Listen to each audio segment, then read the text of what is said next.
Good morning, students.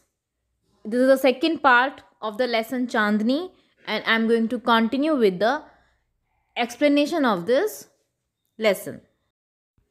Till now, we have read that Abu Khan bought a young goat and named her Chandni. She used to listen to Abu Khan's tales with lots of affection and interest, but she ran away. Like other goats, Chandni too missed the hills. She told Abu Khan she must have her freedom. The story of the dangerous wolf in the forest did not discourage Chandni. Every morning, Chandni watched the hilltops bathed in the sunlight. How beautiful those hills are, she thought.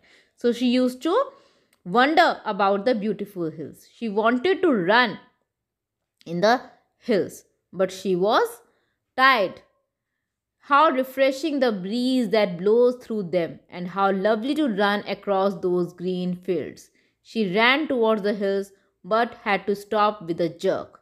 The rope round her neck wouldn't let her go any further. How she hated that rope. So she was tied to a tree or a pole by Abu Khan, and she used to hate it because she wanted to run away. She wanted to enjoy her freedom. She wanted to enjoy the green fields and the hills, but she was not free. She stopped eating the green grass Abu Khan brought for her, nor did she listen to his stories with interest and affection. So she was losing interest in Abu Khan's tales. She lost her appetite. Appetite means hunger, grew very thin, and stared moodily at the hilltops bathed in the sunlight. Abu Khan did not understand Chandni's anguish. Anguish means irritation, anger, frustration. At last, she decided to speak to him frankly. Dear Abu Khan, she said, let me go to the hills, please. If I stay on in your compound, I will die. So one day she mustered the courage. She gathered the courage and told these words to Abu Khan straight away.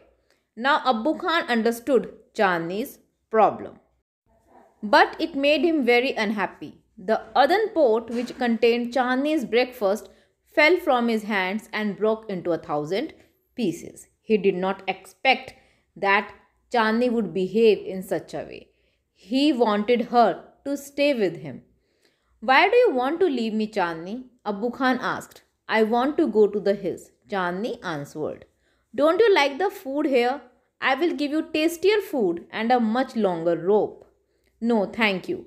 Let me go to the hills.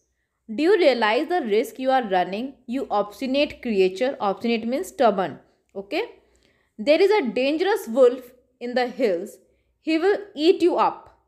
So now Abu Khan tried to frighten Chandni. Abu Khan did his best to warn her. Chandni answered, God has given me a pair of horns. I will fight the wolf. Chandni was adamant. She has made up her mind. She has taken her decision. She just wanted to run away and go to the hills. Fight the wolf? Indeed. Have you forgotten the story of your sister Kalwa, who was the size of a big deer? She fought the wolf through the night but was killed in the morning. Abu Khan narrated Kalwa's story for the 50th time. It means he used to tell the same story to Chandni earlier also, so that she gets frightened. Okay? And she did not think of running away, or she did not think of the hills. But the opposite happened. She was still thinking to run away into the hills, and she was full of courage. She had decided to even fight the wolf if needed. To all this, Chandni had only one thing to say: I want to go to the hills. Abu Khan got very annoyed. He thundered, You are not going anywhere. From today, you will live in a small hut and not move about freely in the compound. Ungrateful as you are, you must still be saved from the wolf. He pushed her into a small hut and shut the door. This was unexpected from Abbu Khan. He was very affectionate, very loving to his dear Chandni, but now he was getting harsh on her.